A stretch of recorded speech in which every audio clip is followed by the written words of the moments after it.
Hi, I'm Hari Srinivasan, PhD candidate in neuroscience at Vanderbilt University. Thank you for listening to my research poster on peripersonal space. A simple way to think about peripersonal space, or PPS, is that it's the brain's ready-to-act space. If a ball is flying toward you, your brain processes that nearby object differently than objects that are farther away, helping you respond quickly and effectively. Essentially, PPS is a multi-sensory representation of the space immediately surrounding the body. PPS is thought to be flexible and adaptable based on context and experience.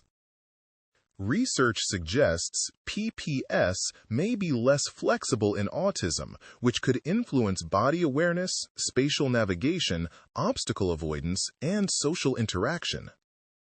That's the motivation for the bubble pop task presented in this poster. We talked about what PPS is, but how do we measure it? Traditionally, PPS has often been studied using paradigms like the LED tactile task. In this task, participants remain seated while lights loom toward or recede from the body, and researchers measure responses to tactile stimulation. In other words, it is a passive detection task. Our novel bubble pop task takes a different approach.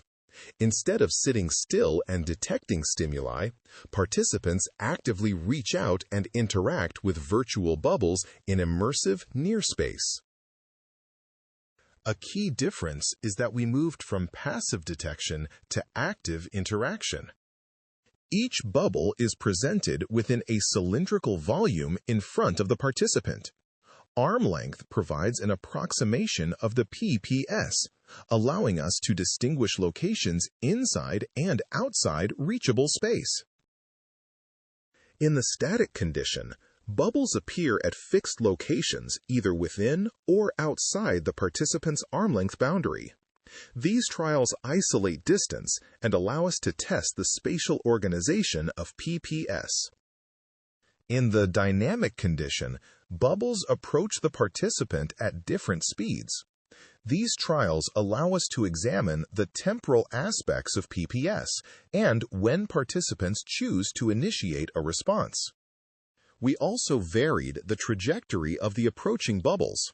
Some moved toward the face, some toward the torso, and others traveled parallel to the body, either within or outside reachable space.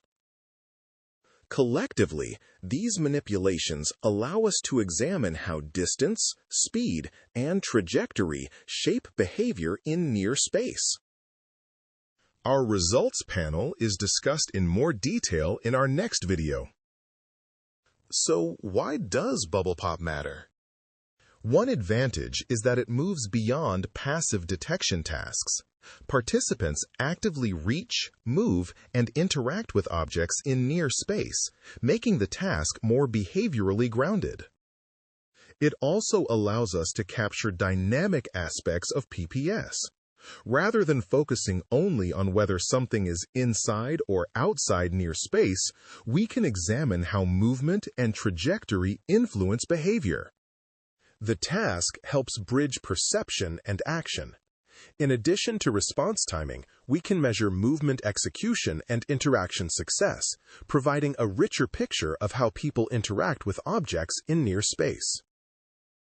Because the task is intuitive and game-like, it also has the potential to be adapted across a wide range of ages and disability profiles.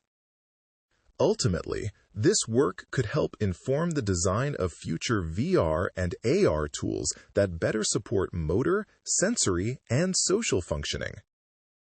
Overall, bubble pop provides a new way to study PPS that is active, immersive, and closer to how we interact with objects in the real world.